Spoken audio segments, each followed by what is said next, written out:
नहमदुहु नसल्ली अला रसूलिल करीम अम्मा बाद फ़ाऊज़ु बिल्लाहि मिनश शैतानिर रजीम बिस्मिल्लाहिर रहमानिर रहीम।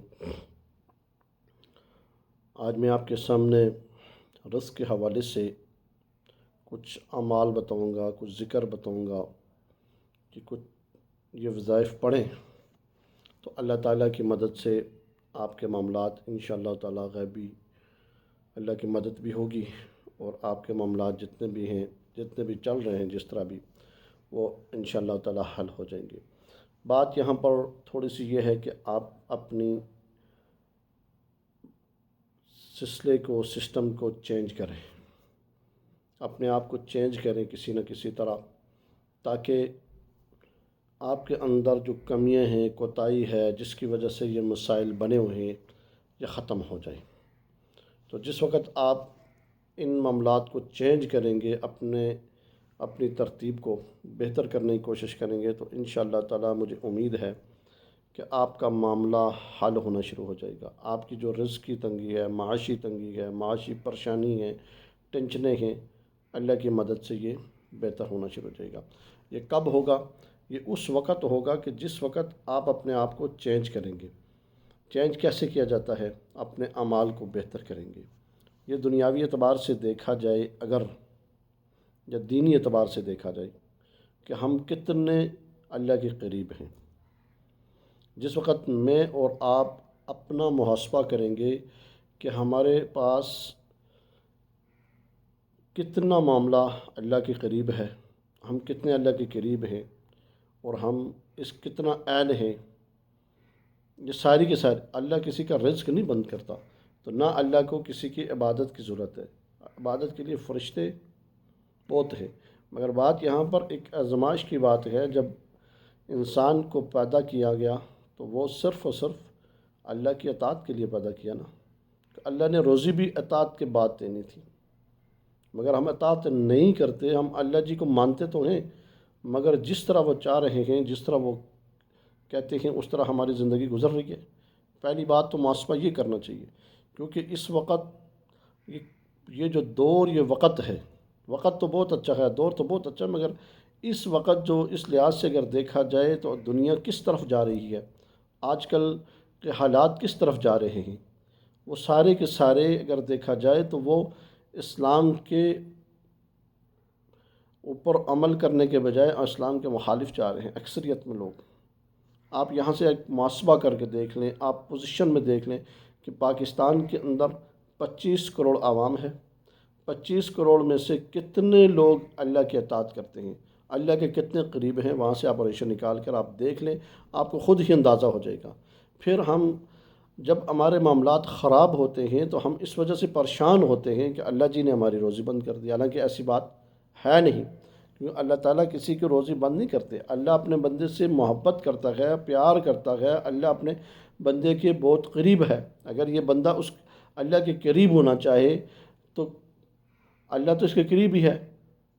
तो इसलिए देखें तो सही, चेक तो करें कि कहाँ पर ख़राबी है, उस ख़राबी को दूर किया जाए। और फिर उसके बाद हर बंदा उलझन में, परेशानी में, टेंशन में उलझा। क्यों? कि हम दीन से दूर हैं। अल्लाह से जिस वक़्त हम दूर होंगे तो फिर इस तरह के मसाइल, इस तरह के मामलात आएंगे, फिर इनको हमें बर्दाश्त करना पड़ेगा। जब तक हम अतीउल्लाह व अतीउर रसूल को नहीं मानेंगे, अताअत नहीं करेंगे, अल्लाह की अताअत और रसूलुल्लाह सल्लल्लाहु अलैहि वसल्लम की अताअत नहीं करेंगे 100% जिस तरह हक़ है, तो फिर हम रसवाई की तरफ ही जाएंगे। तो फिर हमारे मुक़द्दर नसीब में क्या है? रसवाई है ना। हर वक़्त, हर घड़ी अपने आप को अल्लाह की तरफ जोड़ कर रखें और हर वक़्त मुहासबा करें अपना, कहाँ पर कोई मसला है, कहाँ पर परेशानी है, कहाँ पर टेंशन है, कहाँ पर मसाइल हैं, इसका हल क्या है, इसका हल निकाला जाए। इसका हल निकलने का तरीका क्या है? उसमें भी अल्लाह ताला ने बहुत सारी चीज़ें, बहुत सारे मामलात सामने आपके रखे, मगर हम उनको लेने के लिए तैयार नहीं हैं। क्यों? कि हमें ये हल नहीं चाहिए। दूसरे लफ्ज़ों में ये शॉर्टकट अल्फाज हैं कि हमें ये अल्फाज यही करते हैं कि हमें यह हाल इस तरह नहीं चाहिए। किस तरह हाल चाहिए? कि अल्लाह की नाफरमानी में हाल चाहिए। ऐसा नहीं होना चाहिए।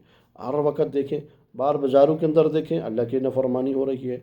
घरों के अंदर देखें, अल्लाह की नाफरमानी हो रही है।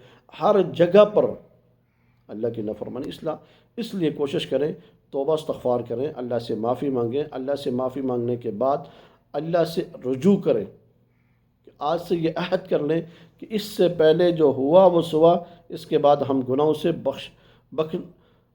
بچنے کی کوشش کریں گے۔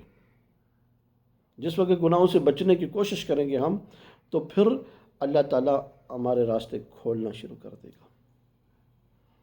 اللہ تعالیٰ ہمارے راستے کھولنا شروع کر دے گا۔ ایک دفعہ اللہ کے ساتھ آپ یاری لگا کے تو دیکھیں، آپ چیک کر کے تو دیکھیں اللہ تعالیٰ کیسے آپ کے معاملات کھولتا ہے۔ اللہ کی قسم اٹھا کے کہتا ہوں کہ رجوع اللہ میں جتنا فائدہ ہے، رجوع اللہ میں جتنا سکون ہے، پوری دنیا میں آپ چلے جائیں کہیں سکون اس رجوع اللہ کے جو سکون ہے، یہ اس طرح کا سکون نہیں کہیں ملے گا۔ تو یہ کیا ہے؟ ہمیں اس چیز کو سوچنا پڑے گا، سمجھنا پڑے گا۔ تو اس لیے جو وظائف بتائے جاتے ہیں، جو اعمال بتائے جاتے ہیں، جو ذکر بتائے جاتے ہیں، اس کا مقصد کیا ہوتا ہے؟ کہ تاکہ آپ کا تعلق اپنے رب سے جڑ جائے اور ہر معاملہ اپنے رب سے شیئر کرے۔ یہ چیز ہونی چاہیے، ہر بندے کے اندر ہونی چاہیے۔ ہر بندہ اس کی تیاری کرے کہ میں اپنے اللہ سے رجوع کروں گا، میں اپنے اللہ سے مانگوں گا، اس کے بعد دنیا سے والے سے کسی سے نہیں مانگوں گا، بس میرا تعلق اپنے اللہ سے ہے، اپنے اللہ جی سے۔ جس وقت آپ یہ ذہن کے اندر بٹھا کر، دماغ کے اندر بٹھا کے انشاءاللہ تعالیٰ مانگیں گے، پھر دنیا میں بھی کامیابی اور آخرت میں بھی کامیابی۔ آج کا جو عمل ہے، آج کا جو وظیفہ ہے، آج کا جو ذکر ہے، صرف کیا ہے کہ ایک تو سب سے پہلی بات میں ہر عمل میں بتاتا ہوں، ہر سلسلے میں آپ کو سسٹم میں بتاتا ہوں کہ یہ عمل اس طرح پڑھیں تو آپ کو فائدہ ہوگا۔ وہ کیا ہے کہ آپ نے عمل کیسے پڑھنا ہے؟ پہلے 11 مرتبہ درود شریف پڑھیں۔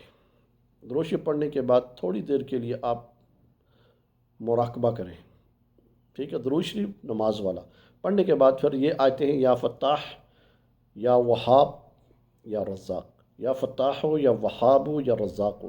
اتنا بہترین، اتنا خوبصورت عمل ہے۔ میں آپ کو کہتا ہوں کہ یہ عمل آپ اگر یقین کر کے پڑھیں تو میں گارنٹی دیتا ہوں اس عمل کی کہ آپ کا یہ معاملہ حل ہو جائے گا۔ گارنٹی سے کہتا ہوں، اس عمل کے اندر اللہ نے اتنی تاثیر رکھی ہوئی ہے۔ میں جس کو میں نے یہ عمل دیا اس کو فائدہ ہوا ہے، اس وجہ سے یہ عمل آپ پڑھیں گے، انشاءاللہ تعالیٰ آپ کو فائدہ ہونا شروع ہو جائے گا۔ یا رزاق یا فتاح یا وہاب پڑھ سکتے ہیں، پھر یا فتاح یا وہاب یا رزاق، اس کی 2 ترتیبیں ہیں۔ ان دونوں ترتیب کے ساتھ آپ جس وقت پڑھیں گے تو آپ کو فائدہ ہوگا۔ اول آخر 11 مرتبہ درود شریف کے ساتھ۔ درود شریف کبھی بھی نہ بھولیں۔ درود شریف وہ ہے کہ آپ عمل کو اگر کامیاب کرنا چاہتے ہیں تو درود شریف پڑھ لیں، اگر زبان کے اندر تاثیر پیدا کرنا چاہتے ہیں تو درود شریف پڑھ لیں، اس لیے کہ یہ چیزیں بہت ہی اہم ہیں، مخصوص چیزیں ہیں۔ یا فتاح ہو یا وہاب ہو یا رزاق ہو، ٹھیک ہے؟ پھر یا رزاق ہو یا فتاح ہو یا وہاب ہو، یا وہاب ہو یا رزاق ہو یا فتاح ہو، اس ترتیب کے ساتھ اگر پڑھیں تو انشاءاللہ تعالیٰ آپ کو بہت ہی فائدہ ہوگا۔ پڑھنا کتنی دفعہ ہے؟ 1 تسبیح، عشاء کی نماز کے بعد 1 تسبیح اور ظہر کی نماز کے بعد 1 تسبیح، بس یہ 2 ٹائم آپ لے لیں، پھر دیکھیں آپ کے روزی کے معاملات اللہ جی کیسے کھولتے ہیں۔ فجر کے بعد بھی پڑھ سکتے ہیں، فجر کا بھی بہت اہم ٹائم ہوتا ہے، اس میں بھی اگر پڑھیں 1 تسبیح تو پھر بھی بہت فائدہ ہے۔ کیا ہے؟ یا فتاح یا رزاق اور یا وہاب، یا فتاح یا رزاق یا وہاب، یا فتاح یا رزاق یا وہاب، بس فجر، عشاء اور ظہر کے بعد یہ 3 ٹائم رکھ لیں، مگر اول آخر درود شریف کے ساتھ۔ بس یہیں پر میں اپنی بات ختم کروں گا۔ اللہ تعالیٰ سے دعا ہے جو کہا سنا اللہ تعالیٰ اس پر عمل کرنے کی توفیق عطا فرمائے۔